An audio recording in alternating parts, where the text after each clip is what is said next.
6-7 ತಿಂಗಳು 8 ತಿಂಗಳಾಗುವಾಗ ಒಂದು ಕಾಲು ಗಂಟಾಯ್ತು, ಸ್ವಲ್ಪ ಇನ್ನೊಂದು ಕಾಲು ಗಂಟಾಯ್ತು, ಕೈ ಹೀಗಾಯ್ತು ಅಷ್ಟೇ. ಅದೆಲ್ಲ ಹಾಗಾಗಿ ಕಾರಣ ಇವರು ಡೆಲ್ಲಿಗೆ ಹೋಗಿ ಬಾಯ್ ಬಾಯ್ ಮೋದಿ ಬಾಯ್ ಮೋದಿ ಬಾಯ್. ಪ್ರಧಾನಮಂತ್ರಿ ಮೋದಿಜಿ ಅವರಿಗೆ ಸೌಜನ್ಯ ಅಂದ್ರೆ ಭಯಾನ.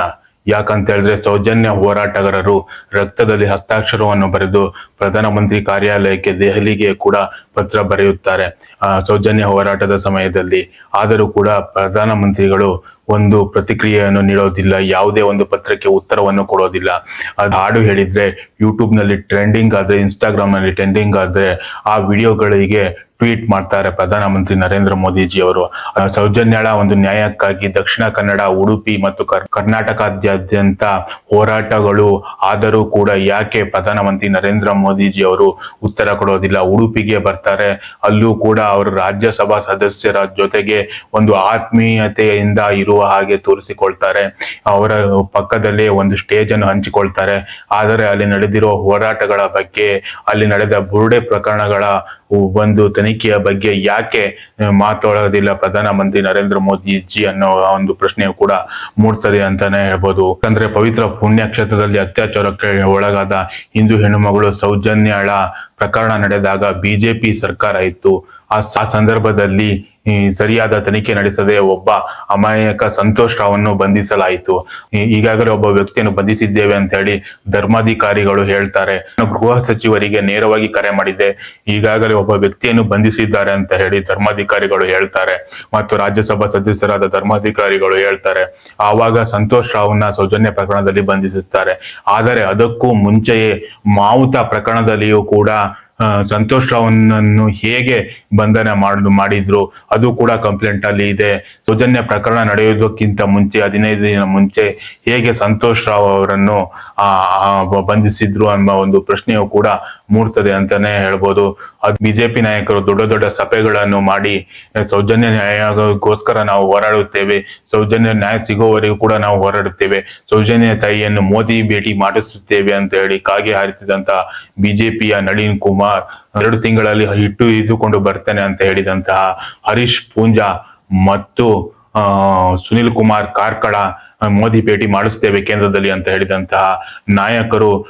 ಆದರೆ ಮೋದಿ ಲೋಕಸಭಾ ಚುನಾವಣೆಯ ಸಮಯದಲ್ಲಿ ಮಂಗಳೂರಿಗೆ ಆಗಮಿಸಿದಾಗ ಯಾರು ಕೂಡ ಭೇಟಿ ಮಾಡಿಸೋದಿಲ್ಲ. ಲೋಕಸಭಾ ಚುನಾವಣೆಯ ಸಮಯದಲ್ಲಿ ನರೇಂದ್ರ ಮೋದಿಜಿ ಅವರು ಕತ್ತಲೆಯಲ್ಲಿ ಮಂಗಳೂರಿಗೆ ಚುನಾವಣೆ ಪ್ರಚಾರ ಸಂದರ್ಭದಲ್ಲಿ ಬರ್ತಾರೆ. ಆ ಸಮಯದಲ್ಲಿ ಪ್ರವೀಣ್ ನೆಟ್ಟರ್ ಅವರ ತಾಯಿಯನ್ನು ಭೇಟಿ ಮಾಡಿಸ್ತಾರೆ.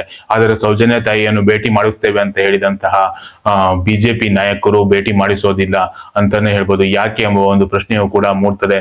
ಹಾಗೂ ಈ ಬುರುಡೆ ಪ್ರಕರಣ ರಾಜ್ಯಾದ್ಯಂತ, ದೇಶಾದ್ಯಂತ ಧರ್ಮಸ್ಥಳ ಗ್ರಾಮದಲ್ಲಿ ನಡೆದ ಅಸಹಜ ಸಾವುಗಳ ಪ್ರಕರಣ ನಡೆದರೂ ಕೂಡ ಅಲ್ಲಿರುವ ರಾಜ್ಯಸಭಾ ಸದಸ್ಯರಿಗೆ ಏಕೆ ಪ್ರಧಾನಮಂತ್ರಿ ನರೇಂದ್ರ ಮೋದಿ ಅವರು ತಮ್ಮ ಬಿಜೆಪಿ ಪಕ್ಷದ ರಾಜ್ಯಸಭಾ ಸದಸ್ಯರಿಗೆ ಏಕೆ ಪ್ರಶ್ನೆ ಮಾಡುವುದಿಲ್ಲ ಎಂಬ ಒಂದು ಪ್ರಶ್ನೆಯು ಕೂಡ ಮೂಡ್ತದೆ ಅಂತಾನೆ ಹೇಳ್ಬೋದು. ಬಿಜೆಪಿ ಮತ್ತು ಕಾಂಗ್ರೆಸ್ ಎರಡೂ ಪಕ್ಷದಲ್ಲೂ ಕೂಡ ಶಾಸಕರಾಗಿದ್ದಂತಹ ವಸಂತ ಬಂಗೇರ, ಹಿರಿಯ ಶಾಸಕರಾದ ದಿವಂಗತ ವಸಂತ ಬಂಗೇರ ಅವರು ಹೇಳ್ತಾರೆ, ಸಿಬಿಐ ಪ್ರಕರಣವನ್ನು ಸರಿಯಾಗಿ ತನಿಖೆ ನಡೆಸುತ್ತಿದ್ದ ನಿಷ್ಠಾವಂತ ಅಧಿಕಾರಿ ಎಸ್ ಮುರುಗನ್ ಅವರ ಬದಲಾವಣೆ ಪ್ರಧಾನಮಂತ್ರಿ ನರೇಂದ್ರ ಮೋದಿಜಿ ಅವರು ಮಾಡಿದ್ರು ಅಂತ ಹೇಳಿ ವಸಂತ ಬಂಗೇರ ಅವರು ಹೇಳ್ತಾರೆ. ಹಾಗಾದ್ರೆ ಸೌಜನ್ಯಗೆ ನ್ಯಾಯ ಸಿಗೋದು ಬೇಡವೇ ಎಂಬ ಒಂದು ಪ್ರಶ್ನೆಯು ಕೂಡ ಮೂಡ್ತದೆ. ಯಾಕಂದ್ರೆ ನರೇಂದ್ರ ಮೋದಿಜಿ ಅವರು ಯಾವುದೇ ಒಂದು ಸೌಜನ್ಯ ಪ್ರಕರಣದ ಬಗ್ಗೆ ಉತ್ತರ ಕೊಡೋದಿಲ್ಲ. ಅವರಿಗೆ ರಕ್ತದಲ್ಲಿ ಹಸ್ತಾಕ್ಷರವನ್ನು ಸೌಜನ್ಯ ಹೋರಾಟಗಾರರು 2-3 ವರ್ಷಗಳ ಹಿಂದೆ ಬರೆದರೂ ಕೂಡ ಸೌಜನ್ಯ ಹೋರಾಟ ಸಮಯದಲ್ಲಿ ಯಾವುದೇ ಒಂದು ಪ್ರತಿಕ್ರಿಯೆಯನ್ನು ನರೇಂದ್ರ ಮೋದಿಜಿ ಅವರು ಕೊಡೋದಿಲ್ಲ. ಮತ್ತು ಚುನಾವಣೆ ಸಮಯದಲ್ಲಿ ಮಂಗಳೂರಿಗೂ ಬರ್ತಾರೆ, ಉಡುಪಿಗೂ ಬರ್ತಾರೆ. ಎಲ್ಲ ಸಂದರ್ಭದಲ್ಲಿಯೂ ಕೂಡ ಸೌಜನ್ಯ ಪ್ರಕರಣದ ಬಗ್ಗೆ, ಅಲ್ಲಿ ನಡೆದಿರುವ ಅಸಹಜ ಸಾವುಗಳ ತನಿಖೆಯ ಬುರುಡೆ ಪ್ರಕರಣಗಳ ಬಗ್ಗೆ ಯಾವುದೇ ಒಂದು ಪ್ರತಿಕ್ರಿಯೆ ನೀಡೋದಿಲ್ಲ ಅಂತ ಹೇಳಿದ್ರೆ ಜನರಿಗೆ ಒಂದು ಅನುಮಾನ ಮೂಡುತ್ತೆ ಅಂತಾನೆ ಹೇಳ್ಬೋದು. ಯಾಕೆ ನರೇಂದ್ರ ಮೋದಿಜಿ ಅವರು ಈ ದೇಶದ ಪ್ರಧಾನಮಂತ್ರಿಯಾಗಿ ಬೇಟಿ ಬಚಾವೋ ಬೇಟಿ ಪಡಾವೋ ಅನ್ನೋ ರೀತಿ ಹೆಣ್ಣು ಮಕ್ಕಳ ರಕ್ಷಣೆಗಾಗಿ ನಿಂತಂತವರು ಒಂದು ಪವಿತ್ರ ಪುಣ್ಯಕ್ಷೇತ್ರದಲ್ಲಿ ಅತ್ಯಾಚಾರಕ್ಕೆ ಒಳಗಾದ ಹಿಂದೂ ಹೆಣ್ಣು ಮಗಳು ಸೌಜನ್ಯಳ ನ್ಯಾಯಕ್ಕಾಗಿ ಯಾಕೆ ಯಾವುದೇ ಒಂದು ಪ್ರತಿಕ್ರಿಯೆಯನ್ನು ನೀಡೋದೇ ಇಲ್ಲ ಎಂಬ ಒಂದು ಪ್ರಶ್ನೆಯು ಕೂಡ ಮೂಡ್ತದೆ.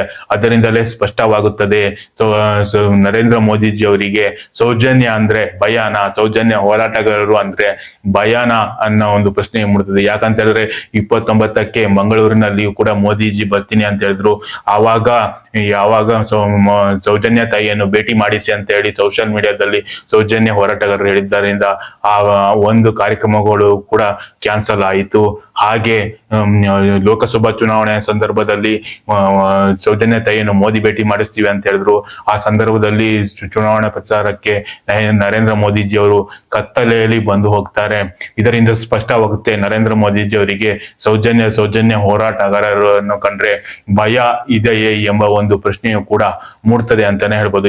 ಸೌಜನ್ಯ ಪ್ರಕರಣ ನಡೆದಾಗ ಅಲ್ಲಿನ ಧರ್ಮಾಧಿಕಾರಿಗಳು ನಾನು ನೇರವಾಗಿ ಗೃಹ ಸಚಿವರಿಗೆ ಕರೆ ಮಾಡಿದೆ ಅಂತ ಹೇಳ್ತಾರೆ. ಗೃಹ ಸಚಿವರಿಗೆ ಕರೆ ಮಾಡಿದಂತಹ ಆರ್ ಅಶೋಕ್ ಅವರು ಆ ಸಂದರ್ಭದಲ್ಲಿ ಗೃಹ ಸಚಿವರಾಗಿದ್ರು. ಅವರು ಸಂತೋಷ್ ರಾವ್ನ ಈಗಾಗಲೇ ಬಂಧಿಸಿದ್ದೇವೆ ಅಂತ ಹೇಳ್ತಾರೆ. ಆತನಿಗೆ 6 ವರ್ಷಗಳ ಕಾಲ ಚಿತ್ರಹಿಂಸೆಯನ್ನು ಕೊಡ್ತಾರೆ.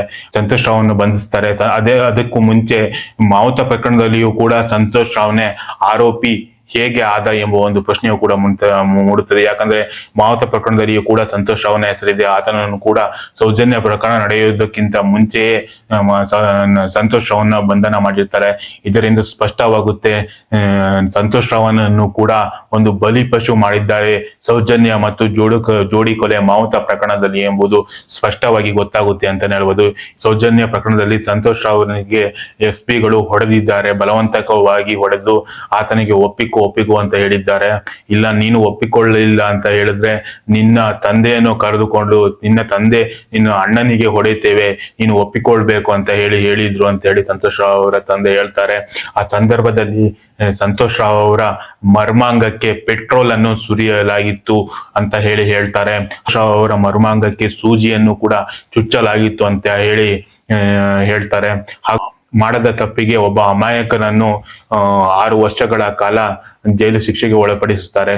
ಇದು ಒಂದು ದುರಂತ ಅಂತಾನೆ ಹೇಳ್ಬೋದು. ಆದರೆ ಸೌಜನ್ಯ ಮತ್ತು ಮಾವುತ ಪ್ರಕರಣದಲ್ಲಿ ಈ ಎರಡಲ್ಲೂ ಕೂಡ ಸಂತೋಷ್ ರಾವ್ನನ್ನು ಹೇಗೆ ಬಂಧಿಸಿದ್ರು ಬೆಳ್ತಂಗಡಿಯ ಪೊಲೀಸರು ಎಂಬ ಒಂದು ಪ್ರಶ್ನೆಯು ಕೂಡ ಮೂಡ್ತದೆ ಅಂತಾನೆ ಹೇಳ್ಬೋದು. ಇವರು ಒಂದು ಫೇಕ್ ಸಂಭಾಷಣೆಯನ್ನು ವಿರುದ್ಧ ಕಂಪ್ಲೇಂಟ್ ದಾಖಲಿಸುವಂತ ಬೆಳ್ತಂಗಡಿ ಪೊಲೀಸರು ಹೇಗೆ ಸೌಜನ್ಯ ಪ್ರಕರಣದಲ್ಲಿ ಮತ್ತು ಮಾವುತ ಪ್ರಕರಣದಲ್ಲಿ ಸಂತೋಷ್ ರಾವ್ನನ್ನೇ ಆರೋಪಿಯನ್ನಾಗಿ ಏಕೆ ಮಾಡಿದ್ರು ಎಂಬ ಒಂದು ಪ್ರಶ್ನೆಯು ಕೂಡ ಮೂಡ್ತದೆ ಅಂತಾನೆ ಹೇಳ್ಬೋದು. ಧರ್ಮಾಧಿಕಾರಿ ಹೋಗಿ ಡೊನಾಲ್ಡ್ ಟ್ರಂಪ್ ಹತ್ರ ಫೋಟೋ ತೆಗೆಸಿಕೊಂಡು ಸೋಷಿಯಲ್ ಮೀಡಿಯಾದಲ್ಲಿ ಅಪ್ಲೋಡ್ ಮಾಡಿದ್ರೆ ಅವರು ಮಾಡಿದ ಪಾಪಗಳು ಪರಿಹಾರ ಆಗ್ತವೆ. ಅದೇ ರೀತಿ ದೇಶದ ಪ್ರಧಾನ ಮಂತ್ರಿ ಅವರ ಜೊತೆ ಹೋಗಿ ಫೋಟೋ ತೆಗೆಸಿಕೊಂಡ್ರೆ ಅವರು ಮಾಡಿದ ಪಾಪಗಳು ಪರಿಹಾರವಾಗ್ತವ ಅಂತ ಅನ್ನುವ ಒಂದು ಪ್ರಶ್ನೆಯು ಕೂಡ ಮೂಡ್ತದೆ ಅಂತಾನೆ ಹೇಳ್ಬೋದು. ನರೇಂದ್ರ ಮೋದಿಜಿ ಅವರು ಯಾಕೆ ಪ್ರಶ್ನೆ ಮಾಡುವುದಿಲ್ಲ ಅಲ್ಲಿ ನಡೆದಿರುವ ಅಸಹಜ ಸಾವುಗಳು ಸೌಜನ್ಯ ಪ್ರಕರಣದ ಬಗ್ಗೆ ಅಲ್ಲಿನ ರಾಜ್ಯಸಭಾ ಸದಸ್ಯರಿಗೆ ಏಕೆ ಪ್ರಶ್ನೆ ಮಾಡುವುದಿಲ್ಲ ಪ್ರಧಾನಮಂತ್ರಿ ನರೇಂದ್ರ ಮೋದಿಜಿ ಅವರು ಎಂಬ ಒಂದು ಪ್ರಶ್ನೆಯು ಕೂಡ ಮೂಡ್ತದೆ. ಇದೇ ಕಾರಣಕ್ಕಾಗಿ ಎಲ್ಲ ಸೌಜನ್ಯ ಹೋರಾಟಗಾರರು, ಎಲ್ಲ ನ್ಯಾಯದ ಸತ್ಯದ ಪರ ಇರುವ ಹೋರಾಟಗಾರರು ಸೌಜನ್ಯ ನ್ಯಾಯಕ್ಕಾಗಿ ನೋಟಾ ಚಳವಳಿಯನ್ನು ಕೂಡ ಮಾಡಿದ್ರು.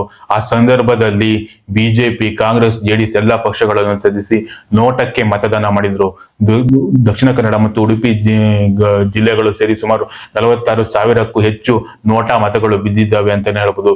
ಇದರಿಂದ ಸ್ಪಷ್ಟವಾಗುತ್ತೆ ಮುಂದೆ ಬರುವಂತಹ ವಿಧಾನಸಭಾ ಮತ್ತು ಲೋಕಸಭಾ ಚುನಾವಣೆಗಳಲ್ಲಿ ಜನರು ಖಂಡಿತ ಈ ಬಿಜೆಪಿ, ಕಾಂಗ್ರೆಸ್, JDS ಪಕ್ಷಗಳನ್ನು ತ್ಯಜಿಸಿ ಯಾರು ಸತ್ಯದ ಪರ, ನ್ಯಾಯದ ಪರ ಇರುವ ಒಂದು ಕೆಲಸ ಮಾಡ್ತಾರೋ ಅವರ ಪರವಾಗಿ ಜನರು ನಿಲ್ತಾರೆ